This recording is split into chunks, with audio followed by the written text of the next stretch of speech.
The building was asleep except for him. Graham Ellis slid his keycard against the janitor closet's worn reader, the little green light blinking like a tired eye. He stepped into the narrow space, unhooked his gloves, and checked the clock. 11:45 p.m. Just enough time to run the checklist before his supervisor called in again. The logbook hung beside the door spine, cracked corners curling like dried leaves. Graham flipped to today's date and scribbled in his tight-controlled handwriting, pantry floor, level G. No spills, sink drain clear, caution tape resecured, SDS MSDS reviewed, using non-abrasive cleaner, gloves swapped. He set the pen down, adjusted the elastic of his nitrile gloves, and gave the nearby bottle of disinfectant a quick shake automatic. Every movement was second nature now. Years of quiet nights had trained him well. No one noticed janitors until something went wrong, and Graham Ellis never let things go wrong. He entered the ground floor pantry where the scent of burnt coffee and lemon cleaner clung like wallpaper. Fluorescent lights buzzed above one of them, blinking in a lazy strobe, probably overloaded from the makeshift extension cords IT had rigged earlier that week. Somewhere in the building, the fire alarm gave a brief, piercing chirp. A voice crackled through the walkie clipped to his belt. False alarm. Test mode. Ignore the noise. Graham tapped the radio twice in acknowledgement, then turned toward the coffee machine. It sat like a tired soldier at the edge of the counter chrome, dulled by U-strip tray stained from 100 careless mornings. He reached for the rag in his back pocket, ready to wipe down the usual ring of stale espresso. But something caught his eye. There, wedged just behind the base of the machine, half tucked beneath the electrical cable, was a single folded sheet of paper. Unlined. Cream stock. He hesitated. This wasn't trash. He pulled it free with 2 fingers, careful not to smudge anything, and unfolded it. If I vanished tonight, would anyone notice? I would still wash the cup anyway. The words hit harder than they should have. Not just because of what they said, but because of the handwriting. Neat, slanted slightly right. Ink bleeding just enough at the tails to suggest it was written under stress. Maybe a shaking hand. Maybe a deadline breathing down someone's neck. He glanced instinctively up toward the ceiling corner. A small red LED blinked. CCTV in use. Standard signage was posted on the pantry door, compliant, visible. Every motion recorded, every second archived. Graham could hear Mason Tate's voice in his head. No personal items left on company property. No anonymous communication. Clean it. Toss it. Move on. But he didn't. He folded the note again, slower this time. Thought about where it had come from. Thought about who might have sat here minutes before he arrived, tapping a pen, watching the clock, aching in silence. Maybe someone on the verge. Maybe someone just tired.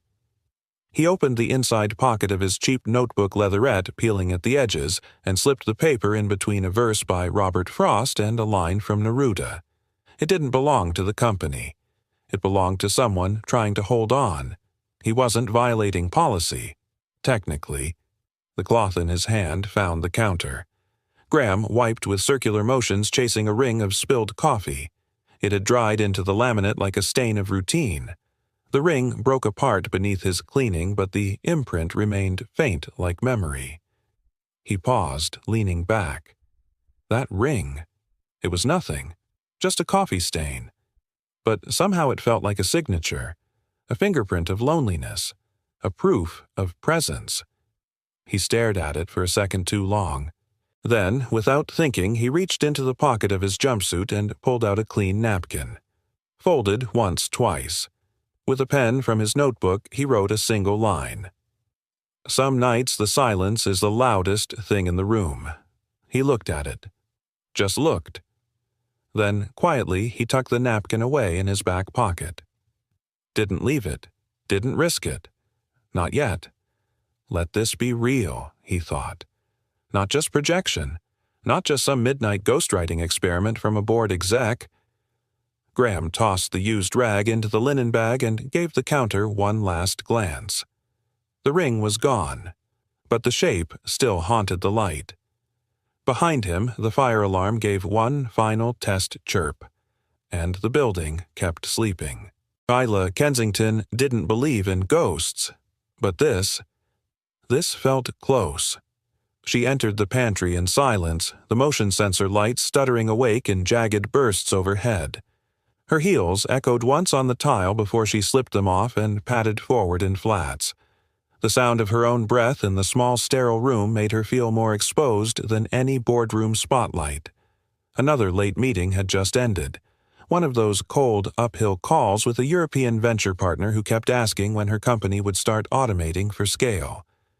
Ela had nodded, kept her voice calm, made all the right noises.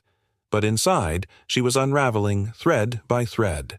Her eyes burned from back-to-back screens, but she wasn't ready to go home. Not yet. She never was these days. She moved toward the coffee machine, reached for a paper cup, then paused. There on the counter, perfectly aligned beside the drip tray, was a fresh white napkin. Folded. Clean. On it, handwritten in blue ink, were 9 words. Some nights the silence is the loudest thing in the room. She blinked. Once. Then again. Her fingers hovered over the napkin, not touching, just reading. The line was careful, thoughtful, the kind of quiet that didn't come from PowerPoint decks or Slack messages. It came from someone who noticed. Isla looked around instinctively. The pantry was empty. Of course it was. It was 1:10 in the morning. But someone had responded. Her eyes caught the faint circle on the counter beside it, a faded coffee ring like a wax seal on an invisible letter. She didn't smile exactly, but something loosened in her chest. She took the napkin, folded it gently, and tucked it into the side pocket of her laptop sleeve. Then, from her coat, she pulled a small notepad, one she normally used for ideas, half-sketched wireframes, random phrases. She tore off a page and wrote slowly, deliberately, "No one hears me in the daylight. I suppose the dark is safer for truth. I haven't slept properly in 3 years." She didn't sign it. She left the note just behind the coffee machine, nestled into the same sliver of space she'd used 2 nights ago, and beside it a single square of dark chocolate broken neatly from a bar she kept in her desk drawer. Then she left. Graham found it just past 3:00 a.m. He had been waiting for something, anything, though he wouldn't admit it out loud. There was no knock, no email, just the quiet return of a ritual not yet born. He read the note twice, then a third time. 3 years. No sleep. That kind of exhaustion rewired people. He would know. He left a napkin again. Habit keeps the heart beating when the will forgets how. Then nothing more. No name. No hint of who he was. He didn't take the chocolate. That felt too personal. So he moved it aside gently and placed his response in its place. As he wiped the counter, his supervisor passed the doorway. Ellis came the usual gravel voice. "Pantry done." Graham didn't flinch. He angled his body slightly to shield the napkin still visible beside the machine. Almost. Just mopping. Copy that. Footsteps faded. The exchange continued, quiet, steady, careful. Montage over 3 nights, Thursday, Nov 6, 2 hours. A.M. Isla wrote, "Sometimes I wonder if we're just machines with softer shells. All the people above me talk about optimization like it's intimacy." Graham replied, "A hammer can't love a nail, but a hand might choose to hold one gently." Friday, Nov 7, 1:55. A.M. Ela wrote, "I started this company to tell stories. Now all I do is silence them." Graham replied, "I used to teach poetry. Now I mop it off the floors. But the rhythm's still there if I'm quiet enough to hear it." Saturday, Nov 8, 2:15. A.M. Ela wrote, "I'm not sure which is worse, being invisible or being seen too clearly by people who never really look." Graham replied, "I think we're all just trying to be witnessed, even if just by a stranger. They never signed their names, never asked who was on the other end. That was the rule, the unspoken pact. He never asked what floor she came from. She never asked why his handwriting looked like someone who once lectured in front of a whiteboard. It was safer this way, not because they feared the truth, but because it was the first time in a long time the truth didn't have to be explained. On the fourth night, Sunday, November 9th, the pantry was empty. No note, no napkin. Just a single square of dark chocolate placed precisely at the edge of the counter. No wrapping, no words. Graham picked it up, turned it once in his gloved fingers, then placed it in his shirt pocket. Not as a snack, as a thank you. He looked at the faint ring of coffee still visible beneath the machine. Something about it reminded him of Ella's crayon circles, the ones she drew to explain her imaginary planets. Always orbiting, always reaching. He stepped back, wiped his hands on his uniform, and glanced once more at the quiet pantry. Before he left, he folded a new napkin. This one blank. He didn't write anything, just left it there. An invitation. The wind had that crisp November bite, the kind that made your nose sting and your coat feel one layer too thin. Graham Ellis zipped up Ella's jacket to her chin and tugged her knit hat down over her curls, though one stubborn ringlet popped free anyway. "Daddy, I want to run," she said, bouncing on her toes, clutching the red balloon by its string like it was helium-wrapped magic. "You may run," Graham said, "but only where I can see you." Ella shot off with a shriek of joy before he'd finished the sentence. The balloon floated behind her, tugging upward like it wanted to fly solo, but her little fist held firm. Graham exhaled, watching her dart across the grass. It had been a long week. Night shifts, floor waxers breaking down the fluorescent strobing again in the pantry. And those letters. He still didn't know who she was, the stranger behind the ink, but each note left him unsettled in the most peculiar way, like someone had finally tuned the radio dial to his frequency after years of static. He hadn't left a napkin last night, just the chocolate in his pocket. And now, here he was chasing sunlight with his daughter in a Queen's Park, pretending his heart didn't skip a beat every time he walked past a coffee machine. Isla Kensington wasn't supposed to be running today. Sunday was her one unscheduled slot, her try to sleep, fail, then reorganize a closet day. But her mind wouldn't slow. The napkin messages had stopped. She didn't blame him, not really. She'd left too much in that last line, perhaps. Too much of herself. Maybe she'd made it uncomfortable. Maybe it had never meant the same to him. She hated overthinking, hated the way her chest tightened when she replayed the same thought in loops. So she ran, hoodie on, AirPods out. Just the wind and the rhythm of her breath heels pounding the paved path. Her therapist once told her motion calmed the body. Isla wasn't sure if that was science or wishful thinking. She was about to loop back when something bright caught her peripheral vision, floating upward like a flare. A balloon. A red one. It was trailing across the grass, carried by the breeze. A child shouted, chasing after it. The balloon hit a low branch and jerked the string, tangling before the gust let it drop. Isla darted without thinking. She reached out, snatched the string just before it could float up again. She turned and nearly bumped into a small girl with wide brown eyes and flushed cheeks. "Is this yours?" Isla asked, softening her voice without meaning to.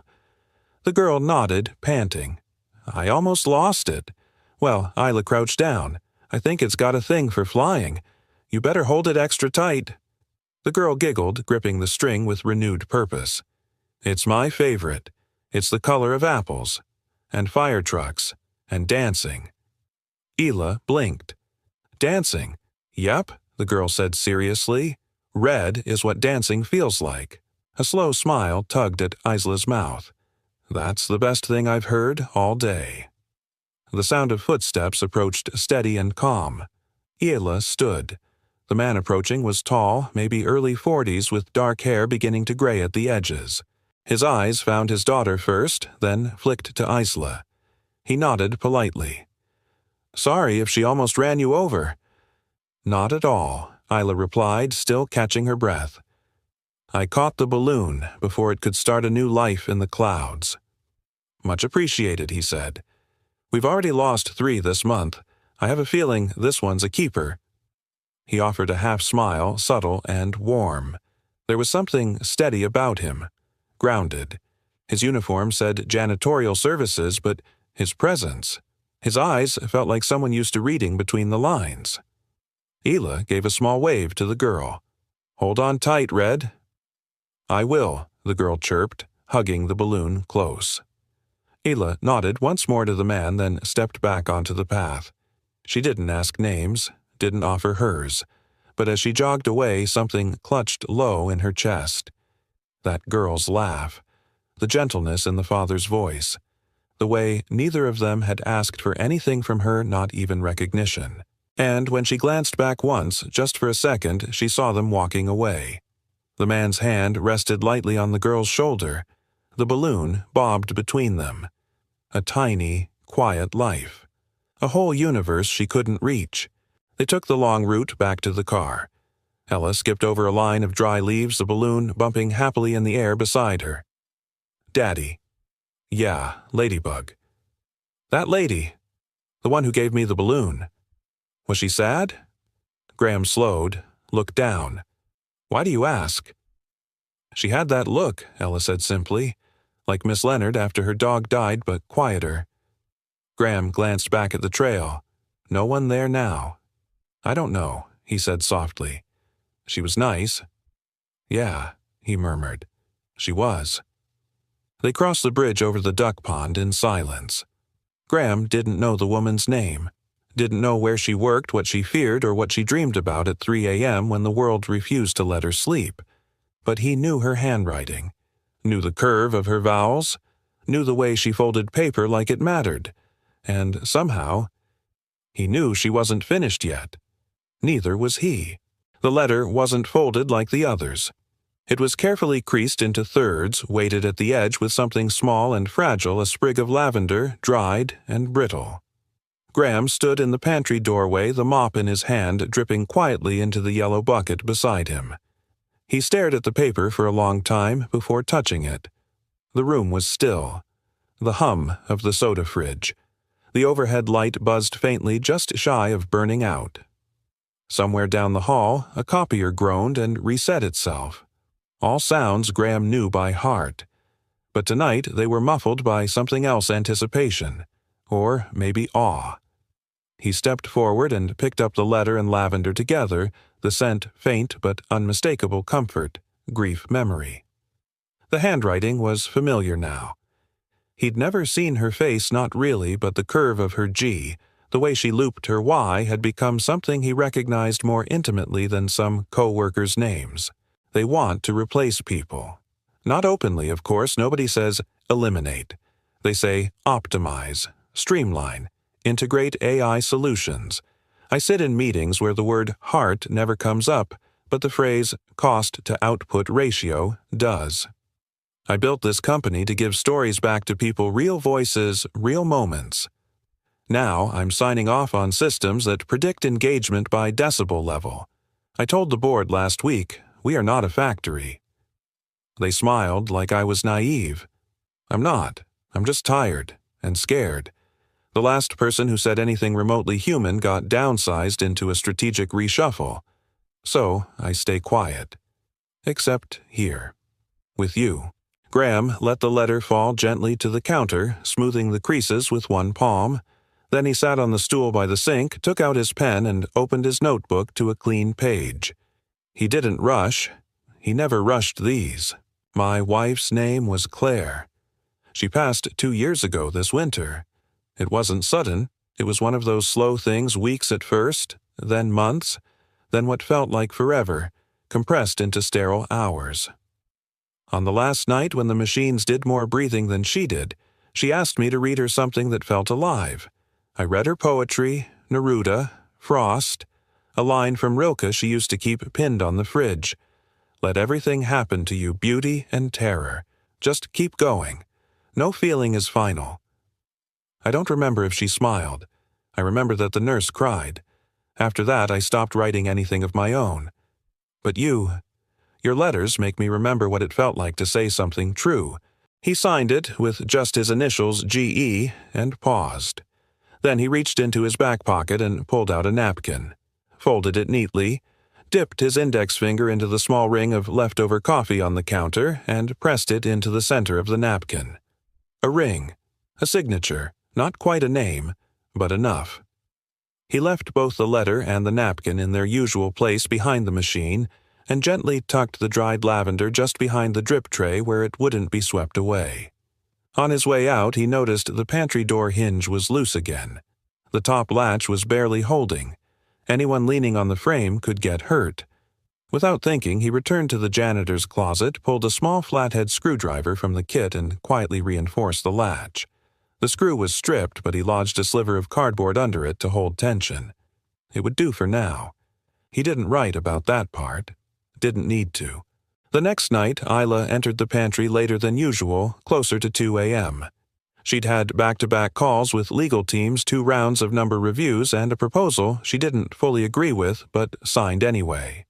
Her head ached, her eyes burned, but the lavender was still there, and the napkin with the perfect deliberate ring of coffee pressed into the center. It made her breath catch. She picked up his note with both hands as if it might break.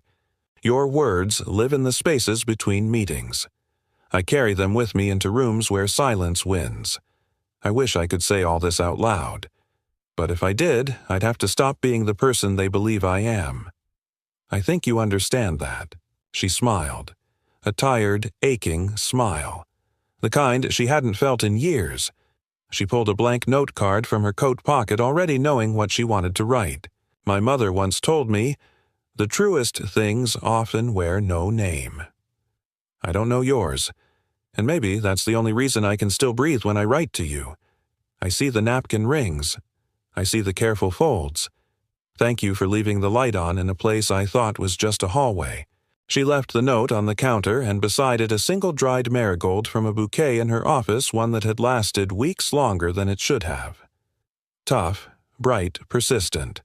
A small mercy. She pressed the stem down just enough to keep it from curling and stood in silence for a long moment before turning to go. Outside, the city kept spinning. The elevators chimed. A door clicked shut 2 floors above, but in the pantry between the flickering lights and the scent of overused coffee grounds, something alive was growing. Unseen, unsaid, but real. It started with a ping. At exactly 9:04 a.m., a low-level content coordinator named Brendan snapped a photo of a peculiar note taped to the bulletin board near the ground floor pantry. It wasn't a policy update. It wasn't an event flyer. It was a letter folded out carefully and taped at all 4 corners like someone wanted it read. The handwriting was neat, slanted, deliberate. It read like a diary entry, or maybe a confession. By 9:18 a.m., Brendan had posted it to the internal comms Slack thread titled LOL Weird Stuff. His caption read, Someone's off their meds. This was in the pantry. Thought it was a poem at first, but it's just sad. By 10:07 a.m., the screenshot had been forwarded 5 times. By 10:41 a.m., it had landed in the inbox of Mason Tate, head of corporate security. And Mason didn't find it funny at all. At 11:02 a.m., Mason opened a new incident ticket in ServiceNow, our internal ticketing system. Title Unapproved Posting, Internal Communication Leak Priority Medium, Escalated to High-Sensitive Yes Notes Photo of Unapproved Personal Letter Posted on Internal Comms Channel. Appears to have originated from Pantry Bulletin. Pantry located on ground floor Area C. CCTV signage confirmed active and visible photo attached. No immediate threat, but potential workplace conduct or privacy implications. Investigate source of post, who took photo, not who wrote note. At 11:09 a.m., he looped in Priya Shah, VP of HR and Employment Council. His email was short and to the point. Mason Tate to Priya Shah, hey. Got a weird one. Needs your cosign. Not a witch hunt, just chain of custody on who posted the photo. You'll see why. At 11:27 a.m., Priya replied, reviewing now. I'll escalate under workplace conduct for optics protection. Also flagging under respectful workplace and anonymous expression. Let's keep it tight. Cosign granted for CCTV footage request. Limit to pantry entry logs NOV 1317. Let me know what you find. By 12:45 p.m., the digital forensics team began sorting through the Slack thread and IP metadata. The tone of the investigation was clinical, not cruel. This wasn't about firing anyone. It was about control, about protecting perception. Because while the letter hadn't said anything inflammatory, it had said something human. And in a system built on optimization and polish, human could be dangerous. That evening, Graham arrived for his shift early. Something in his gut felt off. The usual clipboard sat in its place. The checklist was unchanged. But when he passed by the bulletin board just down the hall from the pantry, he froze. There it was. The letter. His letter. Printed in full on 8.5x11 paper. Pinned dead center with a thumbtack. No signature, but he didn't need one to know. It was the one where he wrote about Claire, about her last night, about poetry and machines and a world too loud for grief. His breath caught. He scanned the hallway. Empty. The paper didn't have his handwriting, but it had his voice. Stripped of the lavender. Stripped of the napkin ring. Stripped of her. Just exposed. He didn't go into the pantry that night, not right away. He walked a different path, checked the mop sinks, clocked in late. When he finally did return, he cleaned without music, without whistling, without leaving anything behind. No notes, no napkins, no fingerprints. Oh. The silence felt heavier than bleach. Upstairs, Isla Kensington sat at her desk scrolling through her inbox when Priya's company-wide advisory arrived. Subject reminder: respectful workplace and communication boundaries. Body. Dear team, we've recently seen instances of personal content being shared in workplace channels without context or consent. While creativity and vulnerability are valued, we ask that all employees remember to uphold our standards of respectful communication and privacy. Please refrain from posting content personal or observed that could compromise individual dignity or create misinterpretation, even if intentions are light-hearted. Respect, privacy, and psychological safety remain foundational pillars of our culture. If you see something concerning, reach out to HR or your manager directly. Discretion and empathy matter. Warm regards, Priya Shah, VP People and Employment Council. Isla's pulse jumped. She read it 3 times. The timing, the tone, the subtext. Something had happened. Something they had written together was no longer just between them. Her hands went cold. She closed her laptop, stood too fast, and paced toward the window. Her reflection stared back, pale and tight-lipped. What if they thought it was her? What if Graham was being questioned? No, that wouldn't happen, would it? She hadn't written anything traceable, hadn't signed her name. They'd been careful, but still. The thought of him reading his own words on a public wall made her stomach twist. This had been sacred, private. And now it was someone's punchline. Somewhere in the building, a camera blinked. A ring of coffee dried quietly behind a machine. And 2 people strangers still sat in opposite corners of the same building, feeling the same burn in their chest. Violation. The report arrived in her inbox at 9:17 p.m., flagged as Private HR co-signed. Isla Kensington hovered the cursor over the attachment without opening it right away. She already knew what it was. Mason Tate didn't waste time. Neither did Priya. And when both of them co-signed something, it meant the company had shifted out of observe and monitor and into contain and assess. Isla finally clicked. Incident report summary, pantry entry logs. Ground floor, area, date range, NOV, 13, NOV, 17, CCTV status, active, signage, present, confirmed note, due to privacy constraints and departmental boundaries, raw footage not distributed, only timestamps, plus CCTV timestamps and janitorial route logs provided. Incident report summary. CCTV and route logs for November 13th at 1:02 a.m., ground floor pantry, camera P01. Entry, G. Ellis Custodial Staff, November 13th at 1:47 a.m., ground floor pantry, camera P01, exit, November 13th at 2:01 a.m., janitorial route log, pantry supplies, check and restock, G. Ellis, November 13th at 3:04 a.m., ground floor pantry, camera P01, entry, camera reacquired the subject, November 13th at 3:45 a.m., ground floor pantry, camera P01, exit. There were no surprises, only confirmation. Her throat tightened as she stared at the screen. A name now, a badge number. Something so mundane, so procedural, and yet it cracked open the illusion she'd held onto like a lifeline. Graham Ellis. He'd never signed a letter, never asked for a name, never crossed a line. And yet now, in black and white, her midnight confidant had a job title, a schedule, and a uniform. She leaned back in her chair, eyes fixed on the wall across from her desk. The hum of the overhead lights, the muted rumble of HVAC through steel ducts, suddenly all of it felt louder. Too loud. A janitor. That was who had been writing her.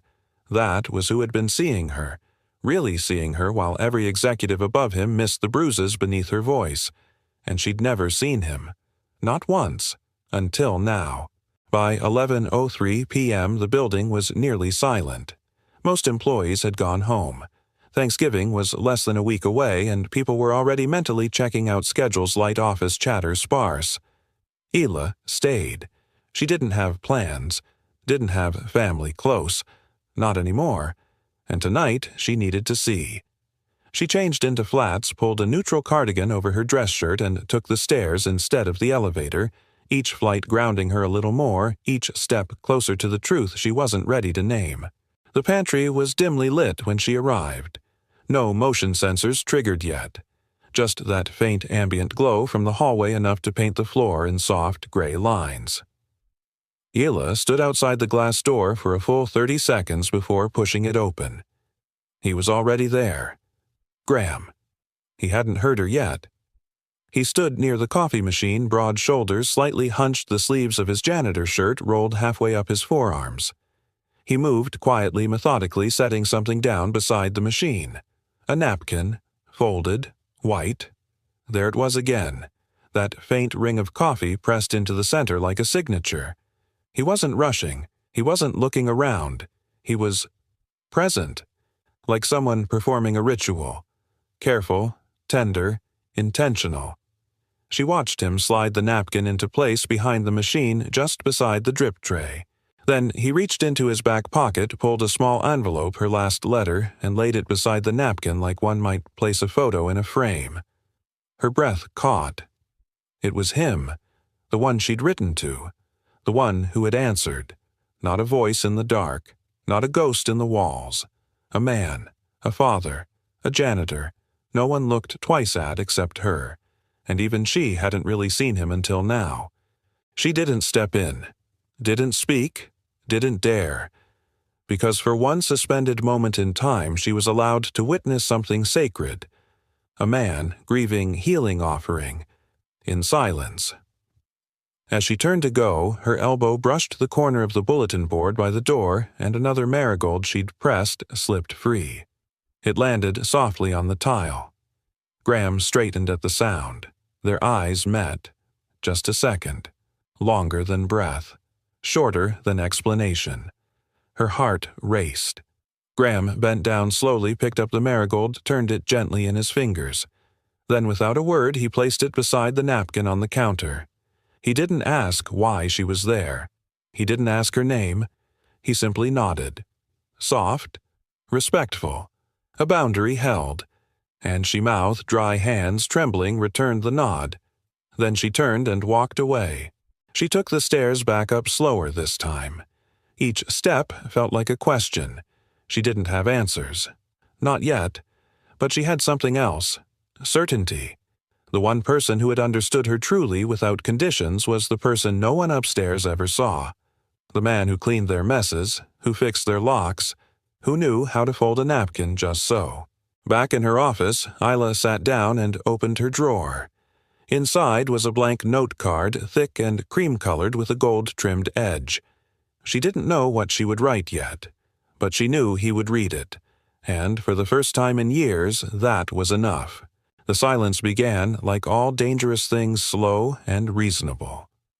Isla Kensington hadn't written since the night she saw him, not because she was afraid of him or what he was, but because now the weight of what it looked like had finally caught up to what it felt like.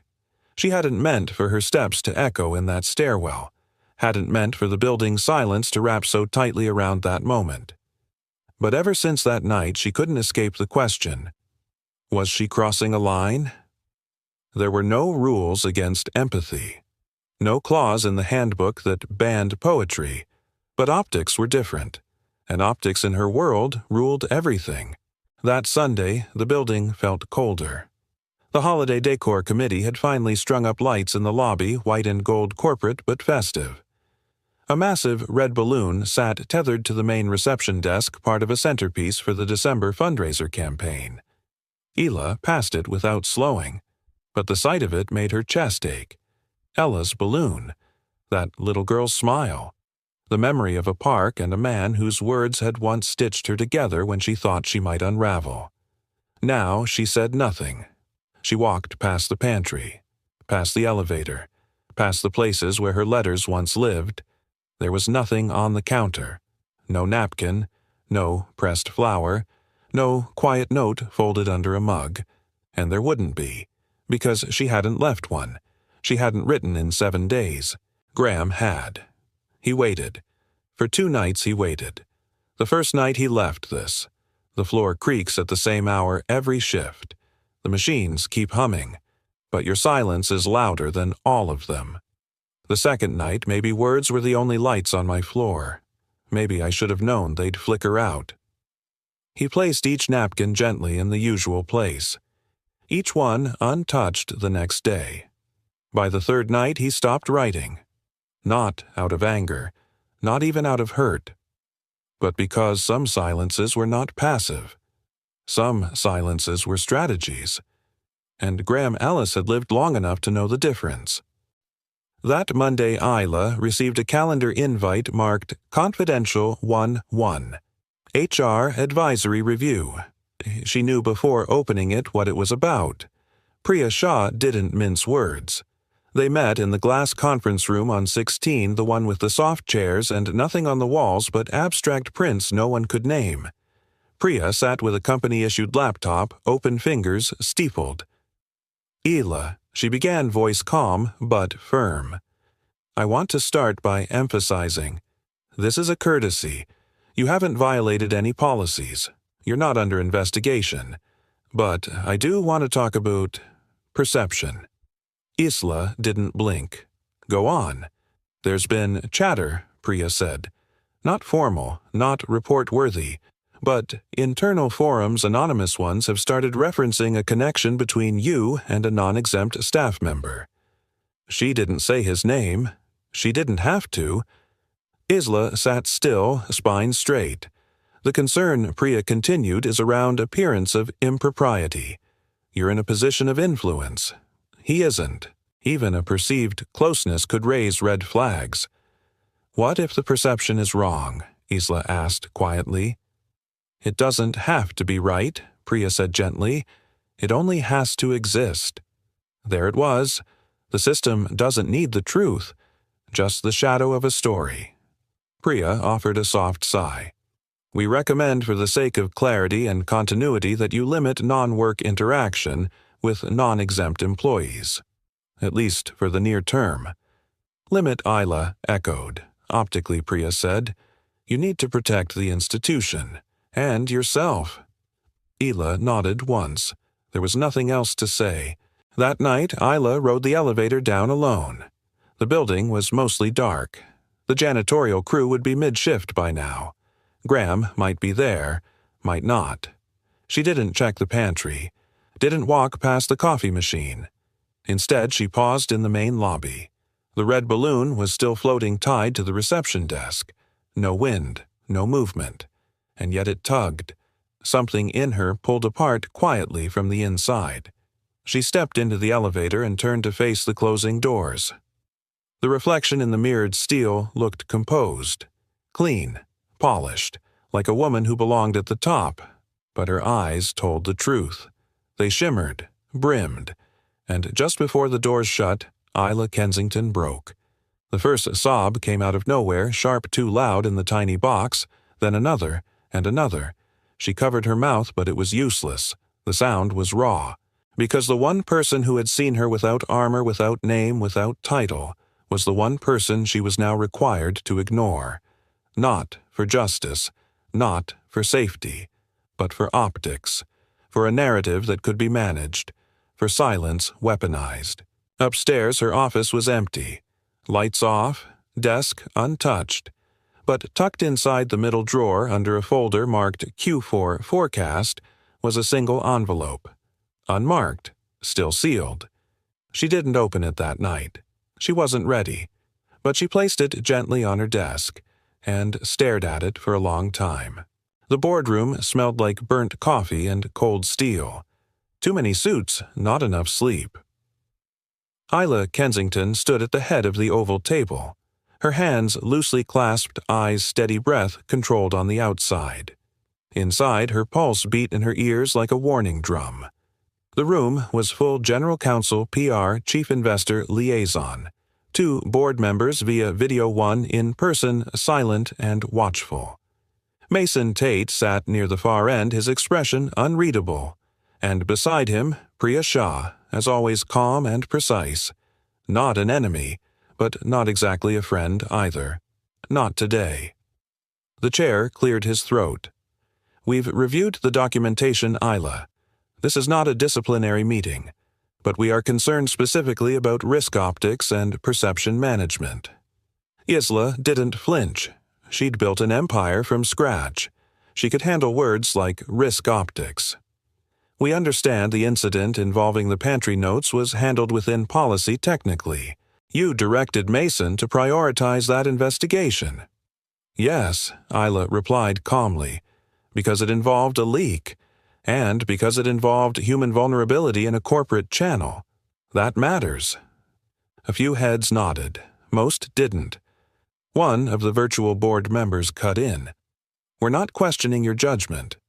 But when the CEO takes a personal interest in an anonymous letter, then that letter ends up on Slack and rumors circulate that the CEO is romantically entangled with a janitor. He paused for emphasis. We are exposed. The word romantically lingered like an accusation, though no one said love. No one dared. The PR chief leaned forward. We're managing it for now. Nothing confirmed, no media traction. But internally, the whisper network is loud. And fast. Staff have started speculating. Jokes, even memes. You know how quickly respect can erode. Isla nodded once. She didn't interrupt. Let them say it. We're recommending a short administrative leave, Priya said gently.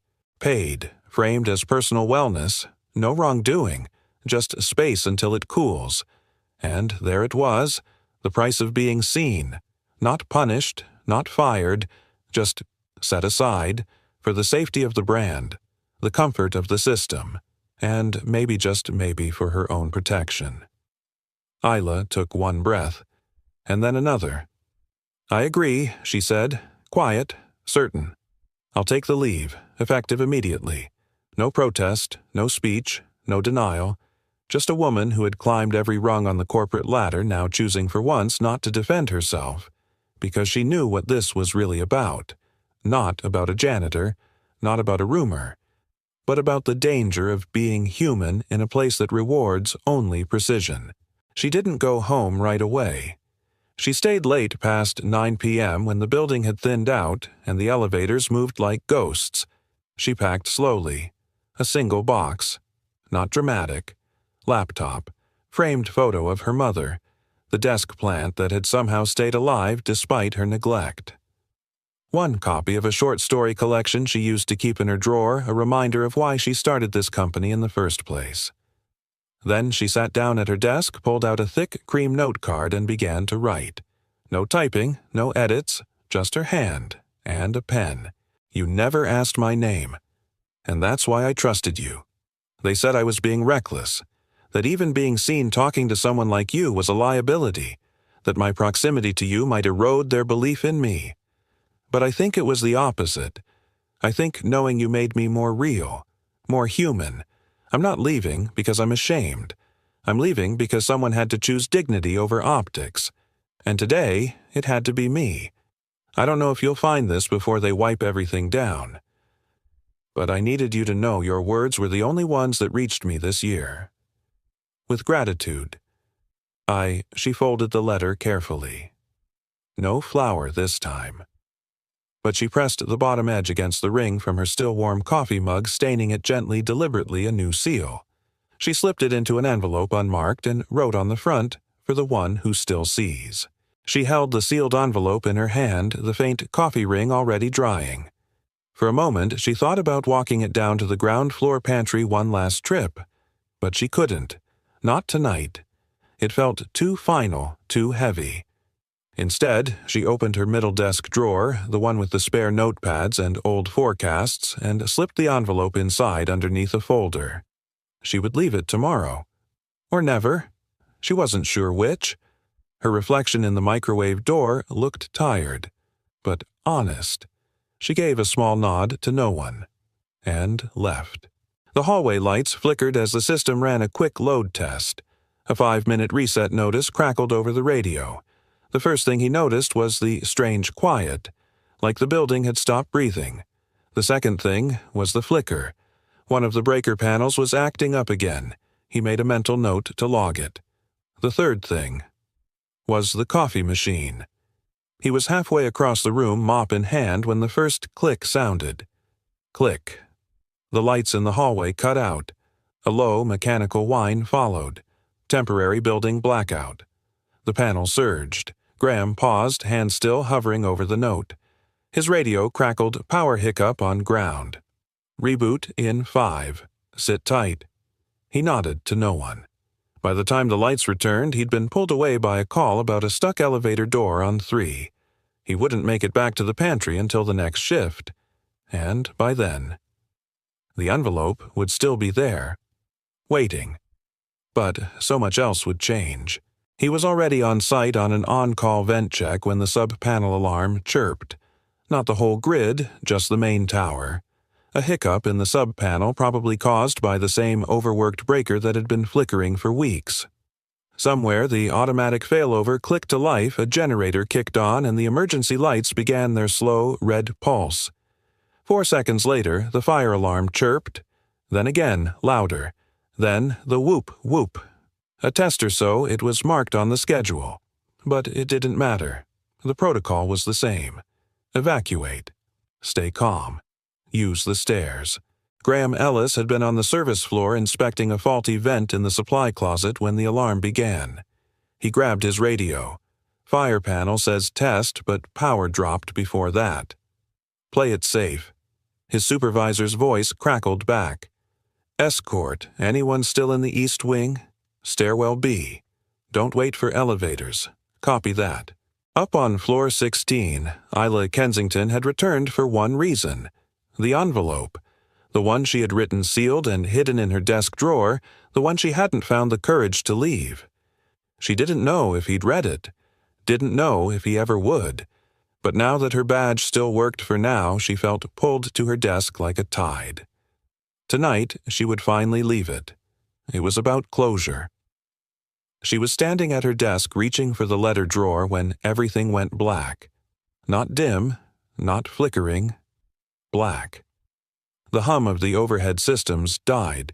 Only the faint red emergency strips along the floor offered any light. Her phone buzzed a second later with an automated fire test alert. She glanced at it, heart pounding harder than she wanted to admit. This building never breaks unless something's about to, she muttered. She grabbed her coat, her bag, and stepped into the hallway. The elevator was dead. Of course. So she turned to stairwell B. The door was already propped open. Red light bathed the landing in a soft glow like theater lights before a curtain rose. She started down. 1 flight? 2. Her heels echoed. The stairwell smelled faintly of concrete dust and something warmer. Then she heard it. Footsteps. Steady. Calm. Coming up. She slowed on the next landing and turned. There he was, hooded under shadow, utility uniform, familiar walk. They both stopped halfway between landings. No name passed between them, no hello, only breath, only quiet, only the smell of industrial soap and black coffee lingering in the stairwell like truth. She didn't ask, "Did you read it?" He didn't ask, "Why did you stop?" Instead, she spoke soft, almost a whisper. "I didn't stop writing because I stopped seeing you. I stopped because the world started watching." Graham didn't say anything. He didn't need to. He simply nodded. A slow, quiet gesture, heavy with understanding, with grace. They stood in the stillness of red emergency light, the kind that makes everyone look a little more human, a little less defined by titles or time cards. Then a beep echoed through the stairwell. The power came back. The fluorescence above hummed awake. The whir of air returned to the ducts. The spell broke, and they both of them stepped to the side. He continued up. She continued down. No contact, no touch, but something had passed between them. Recognition. Forgiveness. By 8:50 p.m., Ela had returned to her office one final time. She opened the middle drawer and pulled out the envelope she had prepared, the one marked, "For the one who still sees." She stared at it. The words inside felt wrong now.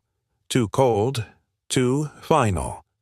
She set it aside, retrieved a fresh note card, and sat at her desk.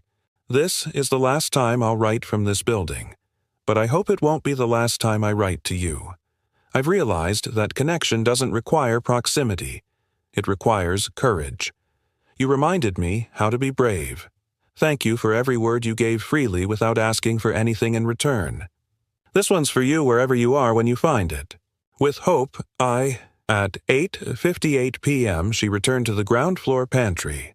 The lights had reset. The coffee machine blinked its usual blue. She left the letter folded and sealed. No flour, just a clean ring of coffee drawn in pen in the lower right corner. Her own gesture now. Her own signature. Then she turned, walked out, and didn't look back. Friday, December 12th. The envelope was still there, unmoved, unbothered, untouched. Graham Ellis stood in the pantry's soft morning light, the smell of burnt hazelnut coffee clinging to the air like a final breath. He'd missed the note earlier in the week. Tuesday and Wednesday had pulled him in every direction. Elevator complaints, HVAC, alarms a minor flood on 9. He hadn't had time to check the space behind the machine. But now, here it was. Perfectly sealed, faint ring on the corner like a watermark. Her mark. His fingers hovered for a moment before he picked it up. The envelope felt warm somehow, as if it had held something alive. He opened it carefully, eyes scanning every line, every curve of ink that felt familiar now in a way few things did. His breath caught when he reached the end. Isla. Her name. Spelled clean and quiet at the bottom, signed like a confession and a goodbye in one breath. He didn't blink for a while. Didn't speak. He just stood there, letting the silence do what it always did, wrap him in truth without judgment.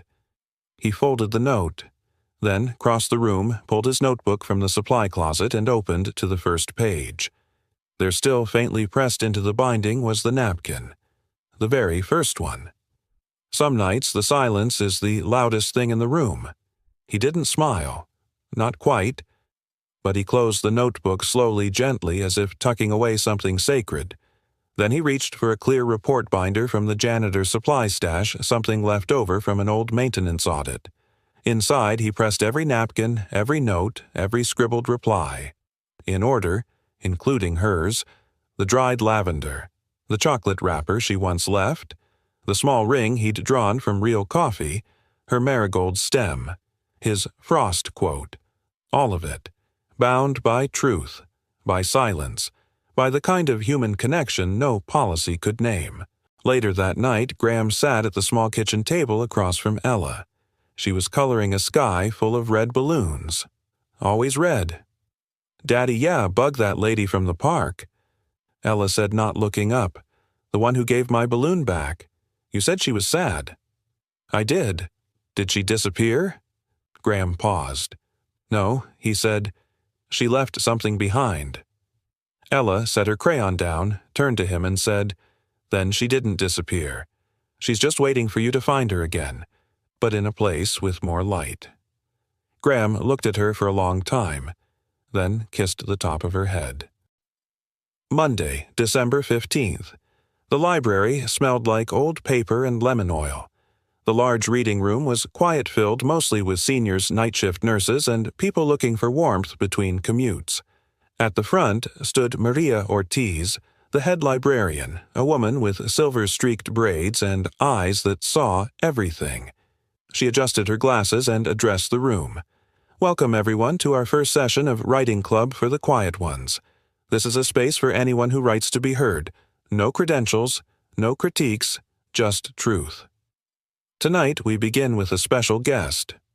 From the back, Graham stepped forward.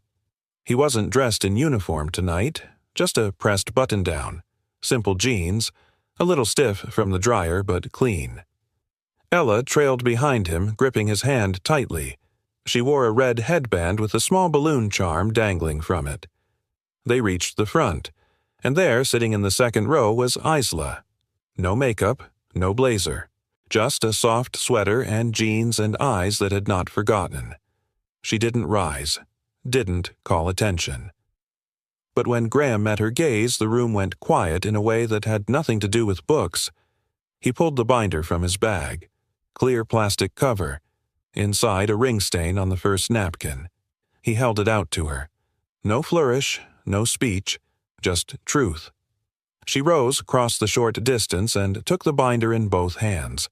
It wasn't dramatic. It was holy. The room didn't clap, but it didn't need to. She looked up at him, eyes glassy, voice steady. "I'm sorry I went quiet. I was trying to protect something, and I forgot that silence can cut too." Graham nodded. "And I'm sorry I thought the silence meant you stopped seeing me." That was all. There was nothing more to explain. They stood there, two people who had survived their own private collapses. Not lovers, not co-workers, just witnesses. He reached for her hand. Just a moment. A quiet squeeze. And then they let go. Maria cleared her throat gently. "Graham, would you be willing to maybe lead the night shift sessions? A few of our regulars work late hours, and I think you've got something they need to hear." He looked at Idla. She smiled softly. And he said, "Yeah, I'd like that." The snow had started falling around 3:00 p.m., slow, steady flakes that softened the city's noise and made every crosswalk feel like a whisper. By dusk, the streets outside the Queen's Public Library were blanketed in white with footprints leading from the bus stop to the wide stone steps like breadcrumbs. Inside, the main hall glowed with warmth. Not just from the heat, but from something else. Something human. Rows of folding chairs had been set up between the fiction shelves and the poetry section. String lights looped overhead. At the far end, a banner hung modestly above a wooden podium. The Bench Letters Foundation and Workplace Dignity Initiative. Launch night. The audience was unlike most corporate gatherings. No suits, no silent status games, just real people. Night shift nurses in scrubs, custodians in pressed uniforms, food service workers, bus drivers, single parents holding the hands of sleepy children. They were there for something rare. To be seen. Graham stood near the back of the room holding Ella's hand. She wore a sweater with tiny stars on it and had insisted on bringing her red balloon now tied to the back of her chair. It bobbed gently as she swayed on her feet. "Is she nervous?" she whispered. Graham looked ahead at the small group near the podium. Isla, Maria, Priya. "No," he said. "She's ready.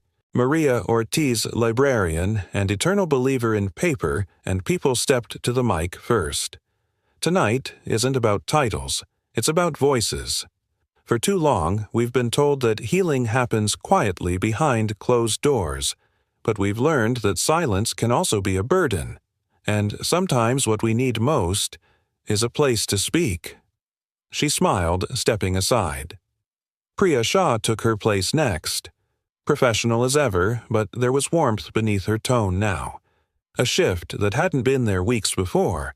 On behalf of the Workplace Dignity Initiative, I'm proud to announce a new standard across partner organizations: upgraded break rooms, anonymous expression boxes in public spaces.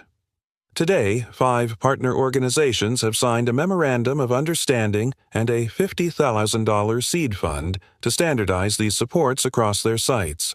Boundary training not just for liability, but for respect.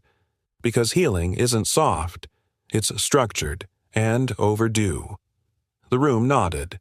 There was no applause yet. Everyone was waiting for one person. Isla Kensington stepped forward. No heels tonight.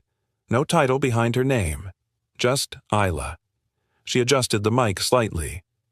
"I didn't come here as a CEO," she began. "I came here as someone who stopped talking for too long. And I'm standing here tonight because someone who wasn't supposed to matter reminded me how much words can carry." She held up a small journal, blank pages, soft cover, the kind you might find at a pharmacy or tucked in the seat pocket of a bus. The Bench Letters Foundation is simple. We're giving out thousands of these across the city, to third-shift workers, to cafeteria staff, to postal drivers. Inside each one is a stamp with this message: "Your story belongs. Write it here," and in libraries like this one. We're setting up permanent anonymous drop boxes, so anyone who's felt invisible can be heard. The applause started small, then grew. Graham felt Ella tug his arm. "Can I go now?" he smiled. "You're up." She skipped to the front red balloon bouncing behind her. She took the mic with both hands, standing on tiptoe. "My name's Ella. I'm 7. And this is what I wrote in my notebook." She unfolded a small page with purple crayon. "A coffee ring is like a sun for people who work at night. It says I was here. I stayed awake. I mattered." The room went still. Then it erupted. Applause, not polite, real. Maria hugged Ella as the crowd rose. Isla wiped a tear. Priya clapped the hardest. Graham watched from the back hand on his heart. After the formal announcements, people mingled. Workers signed up for journal kits. Volunteers formed reading circles. A security guard shared his first poem aloud. A cafeteria cook offered to help distribute notebooks during night shift. At the back table, Isla sat down on one of the wooden benches. Graham joined her, setting a single wrapped package between them. She opened it. Inside, one black binder wrapped in brown paper. Inside the binder, every letter, every napkin, every note, pressed and preserved. She traced her finger over the first coffee ring, smiled, and then she noticed the corner, small, almost hidden. 2 letters written in pen, G-E. She looked up. He didn't say anything. She didn't need him to. She reached for his hand again. No performance, no crowd watching. Just 2 people who'd survived something quietly and built something even quieter.